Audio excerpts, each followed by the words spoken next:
નમસ્કાર મિત્રો સ્વાગત છે તમારું અમારી યુટ્યુબ ચેનલમાં।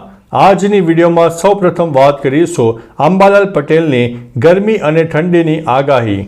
શ્રાવણમાં પડશે ગરમી અને ઠંડી। રાજ્યમાં મેઘરાજા મન મૂકીને વરસી રહ્યા છે, ત્યારે રાજ્યના ઘણા વિસ્તારોમાં હવામાન વિભાગે કરેલી આગાહી પ્રમાણે ભારે વરસાદ પણ ખાબકી ગયો છે। તો બીજી બાજુ હવામાન નિષ્ણાત અંબાલાલ પટેલે વરસાદને લઈને સણસણતી આગાહી કરી છે। તેઓએ જણાવ્યું છે કે નર્મદા અને તાપી નદીના જળસ્તરમાં વધારો થશે। વધુમાં આગાહી કરી છે કે ગુજરાત અને રાજસ્થાનના કેટલાક ભાગોમાં વરસાદી મહેર જામશે। શ્રાવણમાં ગરમી પણ પડી શકે છે, ત્યારબાદ ઠંડીનો માહોલ પણ છવાઈ શકે છે। મિત્રો, અન્ય મહત્વના સમાચારની વાત કરીએ તો નદીના રૌદ્ર સ્વરૂપના ડ્રોન વિડીયો સામે આવ્યા છે। ચીખલીમાંથી પસાર થતી કાવેરી નદીના રૌદ્ર સ્વરૂપના ડ્રોન વિડીયો સામે આવી રહ્યા છે। આ વિડીયોમાં નદીમાં ઘોડાપૂર જોવા મળી રહ્યું છે। ઉપરવાસમાં ભારે વરસાદના પગલે નદી ગાંડીતુર બની છે અને આસપાસના તમામ ગામોને ચપેટમાં લીધા છે। હાલ તમામ લોકોને સલામત સ્થળે ખસેડવામાં આવ્યા છે। તો બીજી બાજુ હવામાન વિભાગ દ્વારા આગામી 2 દિવસ હજુ પણ વરસાદની આગાહી વ્યક્ત કરવામાં આવી છે। મિત્રો, અન્ય મહત્વના સમાચારની વાત કરીએ તો સામાન્ય વરસાદે અમદાવાદનો નકશો બદલી નાખ્યો છે। અમદાવાદમાં ગત 2-3 દિવસથી વરસાદી માહોલ જામ્યો છે। સાંજે શહેરના મોટાભાગના વિસ્તારોમાં વરસાદ ખાબકી ગયો હતો। ભારે વરસાદના પગલે રસ્તાઓ બેટમાં ફેરવાઈ ગયા છે તેવા દ્રશ્યો સામે આવ્યા છે અને વાહન ચાલકો મુશ્કેલીમાં મુકાયા હતા। ત્યારે નવા બનાવેલા રોડ પર ઉબડ-ખાબડ બન્યા છે, જેના કારણે તંત્ર સામે લોકોમાં ભારે રોષ જોવા મળી રહ્યો છે। મિત્રો, અન્ય મહત્વના સમાચારની વાત કરીએ તો બાંગ્લાદેશમાં પીએમ દેશમાંથી ભાગીને લંડન પણ જઈ શકે છે। બાંગ્લાદેશમાં હિંસા બાદ પીએમ શેખ હસીના દેશ છોડીને ફરાર થઈ ગયા છે। તેઓ હાલ ભારતમાં હોવાના પણ સમાચાર છે અને દાવો કરવામાં આવી રહ્યો છે। તેમનું પ્લેન ગાઝિયાબાદના હિન્ડન એરબેઝ ઉપર લેન્ડ થયું હતું। તે પછી તે લંડન, ફિનલેન્ડ અથવા તો અન્ય કોઈ દેશમાં જઈ શકે છે। બાંગ્લાદેશના આર્મી ચીફે કહ્યું છે કે અમે વચગાળાની સરકાર બનાવીશું। અમે હવે દેશની કમાન સંભાળીશું। આંદોલનમાં જેમની હત્યા થઈ છે તેમને ન્યાય અપાશે।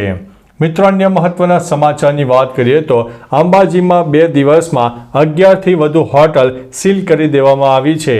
અંબાજી ખાતે 200 કરતાં વધુ હોટલો અને ગેસ્ટ હાઉસો અને ધર્મશાળાઓ આવેલી છે, જેથી કોઈ મોટી ઘટના ન સર્જાય તે માટે તંત્ર દ્વારા તમામ હોટલમાં ફાયરિંગ ચેકિંગ હાથ ધરવામાં આવ્યું હતું।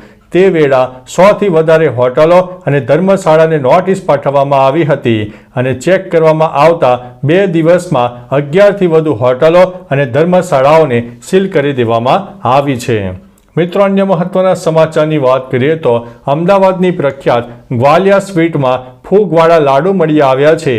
અમદાવાદમાં હાલ ખાવાની વસ્તુમાંથી જીવાત નીકળતી હોવાની ઘટના સામે આવી રહી છે, ત્યારે હવે શહેરની પ્રખ્યાત ગ્વાલિયામાં એક ગ્રાહક રક્ષાબંધન હોવાથી મીઠાઈની ખરીદી કરી રહ્યા હતા, ત્યારે તેઓએ લાડુની ખરીદી કરી હતી।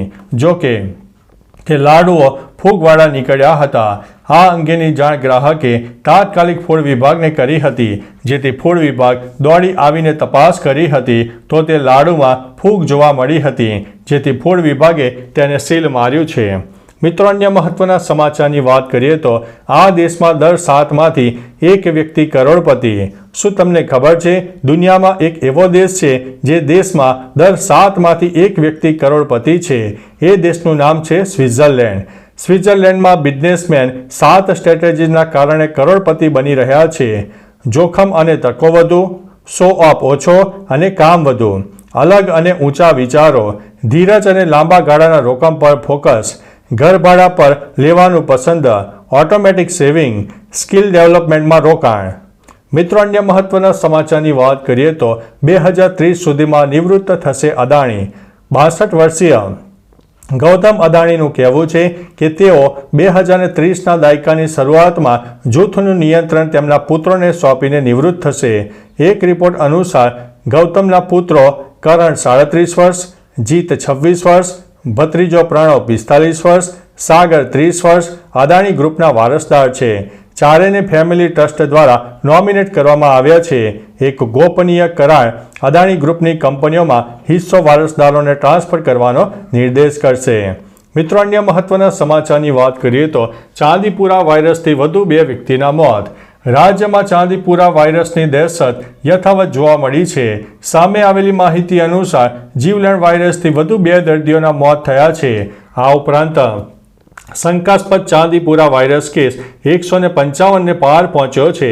શંકાસ્પદ કેસમાં આંકડો 157 ઉપર પહોંચ્યો છે, જ્યારે ચાંદીપુરાના પોઝિટિવ કેસની સંખ્યા 68 થઈ છે. આ વાયરલ ફ્લેબોમોટાઇન નામની માખીને કારણે ફેલાય છે. માત્ર માખી જ નહીં, પરંતુ એડિસ મચ્છરને કારણે પણ આ વાયરસ ફેલાય છે. મિત્રો, અન્ય મહત્વના સમાચારની વાત કરીએ તો મીઠાઈ ખરીદતા પહેલા સાવધાન. રક્ષાબંધનમાં મીઠાઈ ખરીદતા પહેલા સાવધાન થઈ જજો. વાત એમ છે કે શ્રાવણ માસ શરૂ થઈ ગયો હોવાથી ભગવાન અને પ્રસાદ ધરાવવા માટે મણિનગરમાં રહેતા એક પરિવારે ગ્વાલિયા સ્વીટમાંથી ઓનલાઈન માવા કેસર લાડુ મંગાવ્યા હતા. લાડુ ફૂગવાળા નીકળ્યા હતા, જેને લઈને ગ્રાહક દ્વારા મ્યુનિસિપલ કોર્પોરેશનના ફૂડ વિભાગને ફરિયાદ કરવામાં આવી હતી. ફૂડ વિભાગે ગ્વાલિયા સ્વીટને નોટિસ મારીને સીલ કરવાની કાર્યવાહી હાથ ધરી છે. મિત્રો, અન્ય મહત્વના સમાચારની વાત કરીએ તો બાંગ્લાદેશની જેલમાંથી આતંકીઓ ભાગ્યા, ભારત માટે ચિંતાનો વિષય. બાંગ્લાદેશમાં હિંસક પ્રદર્શનો દ્વારા સરકાર ઉથલી ગઈ છે. સ્થિતિ કાબુ બહાર છે. આ દરમિયાન પ્રતિબંધિત ઇસ્લામિક આતંકવાદી સંગઠન જમાત ઉલ મુજાહિદીન બાંગ્લાદેશ અને અંસારુલ્લાહ બાંગ્લા ટીમના આતંકીઓ જેલમાંથી ભાગી ગયા હોવાની વાત મીડિયા રિપોર્ટમાં સામે આવી છે. આ સમાચાર ભારત માટે ચિંતાજનક છે. ભારતની સેના અને સુરક્ષા એજન્સીઓ હાલ એલર્ટ ઉપર આવી ગઈ છે. બાંગ્લાદેશ સરહદે પણ હાઈ એલર્ટ આપી દેવામાં આવ્યું છે. મિત્રો, અન્ય મહત્વના સમાચારની વાત કરીએ તો ગૌ માતાને રાષ્ટ્રમાતાનો દરજ્જો મળવો જોઈએ. બનાસકાંઠાના સાંસદ જ્ઞાનીબેને લોકસભામાં માંગ કરી છે કે ગૌ માતાને રાષ્ટ્રમાતાનો દરજ્જો મળે, ગૌવંશ હત્યા ઉપર પ્રતિબંધ મૂકવામાં આવે. તેમણે માંગ કરી છે કે આ અંગે લોકસભામાં કાયદો લાવવામાં આવે. આ ઉપરાંત તમામ ગૌશાળાઓને ગાયોની નિભાવણી માટે ગાય દીઠ 100 રૂપિયા આપવામાં આવે. પશુની ખરીદી વખતે જે જીએસટી લગાવવામાં આવે છે તે પણ દૂર કરવામાં આવે. મિત્રો, અન્ય મહત્વના સમાચારની વાત કરીએ તો હસીના હવે રાજકારણમાં પાછા નહીં ફરે. બાંગ્લાદેશમાં હિંસક વિરોધ વચ્ચે પીએમ શેખ હસીનાએ રાજીનામું આપી દીધું છે અને ભારત પણ આવી ગયા છે. અહીં તેઓ વધુ સમય રોકાશે નહીં. એવું માનવામાં આવે છે કે તે ટૂંક સમયમાં લંડન જશે. દરમિયાન ભારતે હસીનાના દેશમાં રહેવા અંગે કોઈ નિવેદન બહાર પાડ્યું નથી. તેમના પુત્ર સજીબ વાજેદે કહ્યું છે કે હસીના રાજકારણમાં પાછા નહીં ફરે. તેઓ દેશ છોડવા નહોતા માગતા, પરંતુ અમારા કહેવાથી તેમણે આવું કર્યું છે અને તેઓ ખૂબ નિરાશ છે. મિત્રો, અન્ય મહત્વના સમાચારની વાત કરીએ તો 21મીએ ભારત બંધનું એલાન. અનામત પર સુપ્રીમના ચુકાદા સામે દલિત સમુદાયના લોકોએ 21મીએ ભારત બંધનું એલાન આપ્યું છે. ઉલ્લેખનીય છે કે માયાવતી, ચંદ્રશેખરથી લઈને ચિરાગ પાસવાને તેનો વિરોધ કર્યો છે. એનડીએના સહયોગી સંગઠનો પણ તેના વિરોધમાં છે. સુપ્રીમ કોર્ટે SC/STના કોટામાં પેટા કોટા બનાવવાનો અધિકાર રાજ્યોને આપ્યો હતો. બસપાની પ્રમુખ માયાવતીએ જણાવ્યું છે કે આ એક રીતે અનામતને ખતમ કરવાનો પ્રયત્ન થઈ રહ્યો છે. તો ચાલો મિત્રો, ફરીથી દેશ અને દુનિયાના સુપરફાસ્ટ સમાચાર લઈને મળતા રહીશું. ત્યાં સુધી અમને રજા આપશો. નમસ્તે.